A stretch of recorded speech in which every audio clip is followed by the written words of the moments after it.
ভাইপো বাবু এলেন না কেন প্রচারে? আপনার প্রার্থী কোথায়? সকল্ড সেলফ ডিক্লেয়ার্ড পুষ্পা। কিন্তু সে নির্বাচন থেকে নাম প্রত্যাহার করে নিয়েছে। উপায় নেই, পোলিং এজেন্ট পাবে না জানে, তাই শেষ দিনে পালিয়েছে। এই মুহূর্তের বড় খবর, রণে ভঙ্গ দিলেন পুষ্পা। জাহাঙ্গীর খান তৃণমূল কংগ্রেসের প্রার্থী ফলতা বিধানসভা কেন্দ্রে, যেখানে পুনর্নির্বাচন রয়েছে আগামী পরশু, একেবারে রণে ভঙ্গ দিয়েছেন তিনি। ভোটের ময়দান থেকে সরে দাঁড়িয়েছেন পুষ্পা। আজকে তিনি নিজে কি জানিয়েছেন দেখুন। আমি চাইবো ফলতা শান্তিতে থাকুক, সুস্থ থাকুক, ভালো থাকুক এবং ফলতায় আরও বেশি বেশি উন্নয়ন হোক। তাই সোনার ফলতা হোক, এটাই আমার স্বপ্ন ছিল। তাই আমাদের সম্মানীয় মুখ্যমন্ত্রী ফলতা উন্নয়নের জন্য স্পেশাল প্যাকেজ দিচ্ছে।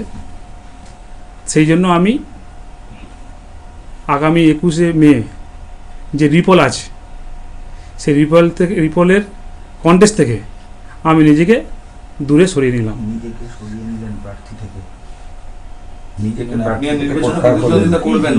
আমি কন্টেস্ট থেকে নিজেকে দূরে সরিয়ে নিলাম ফলতার উন্নয়নের স্বার্থে, ফলতার সাধারণ মানুষের স্বার্থে, যেহেতু আমি ফলতার ভূমিপুত্র, তাই নিজেকে আমি কন্টেস্ট থেকে দূরে সরিয়ে নিলাম। এখন জাহাঙ্গীর খান ফলতায় সরে দাঁড়াচ্ছেন, তো এখন সেই যে সরে দাঁড়ানো, তো ওখানে কোনো ভয়ের পরিবেশ তৈরি করে দিয়েছিল কিনা বিজেপি, ইলেকশন কমিশন, বিভিন্ন এজেন্সি দিয়ে? আবার প্রশ্ন হচ্ছে, যদি ভয়ের পরিবেশই হবে তাহলে পুষ্পা সে তো ঝুঁকেগা নেই, পুষ্পা ভয় পাবে কেন? তাহলে ভয়ের পরিবেশ তৈরি করেছিল কিনা একটা প্রশ্ন। আর যদি ভয়ের পরিবেশ হয়ে থাকে তাহলে পুষ্পা কেন ভয় পেল সেটা আর একটা প্রশ্ন। তবে এটা ডায়মন্ড হারবার মডেল এরিয়ার অন্তর্গত, ফলে এখানে অভিষেক বন্দ্যোপাধ্যায়, তিনি মাননীয় সাংসদ, বিপুল ভোটে ওখানে জিতেছিলেন। নিশ্চয়ই তিনি বিচার বিশ্লেষণ করছেন, ও ব্যাপারটা উনি বলতে পারবেন। এই মুহূর্তে এর থেকে বেশি আমাদের পক্ষে বলা সম্ভব নয়। ডায়মন্ড হারবার মডেলের তো ব্যর্থতা তাহলে?